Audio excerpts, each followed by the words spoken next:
Well, good evening. It's been beautiful today. Temperatures have cooled down quite a bit. We've had some sunshine mixed in with some clouds, a little breezy, but that's starting to ease up. You could see at Grand Forks, home of Economy Skycam, the flags are moving a little bit, but they're not whipping around. It's not too strong right now, and that wind will continue to ease tonight. Here's a look at our wind speeds. We've got some winds into the single digits and teens, a couple of gusts still into the teens as well, and Baudette closer to that low. We're still getting a gust at 24 miles per hour, but it's not too bad. And our temperatures, again, have been really comfortable. We're in the 60s and some 70s out there, so that's been great as well.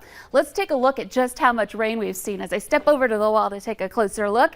Pelican Rapids, the highest number we have so far, and that is just under 5 inches of rain, 4.88. And in the Huntersville area, 3.80, Roseau close to 3.5.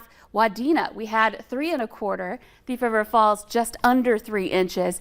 Park Rapids, Fertile, Monaga, Grand Forks all checking in at over 2 inches. And the highest amount in the FM area was in Moorhead at 1.66. And we'll have more of these numbers for you on our website, and you can check them on our VNL weather app as well.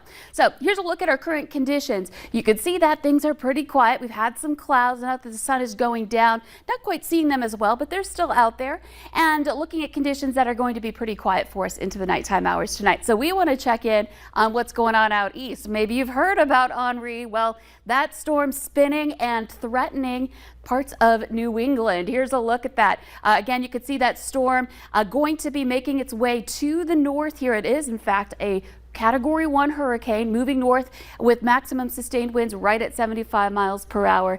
And it's got that north-northeasterly movement at 18. And this storm has been wild. It started east of Bermuda and then kind of looped around, and now it's got its sights set on Long Island and then back over to, of course, Connecticut and Rhode Island as well. This is around 2 o'clock tomorrow afternoon when it may be making landfall if it's a hurricane. It's been about 3 decades since we've seen a hurricane hit that part of the country.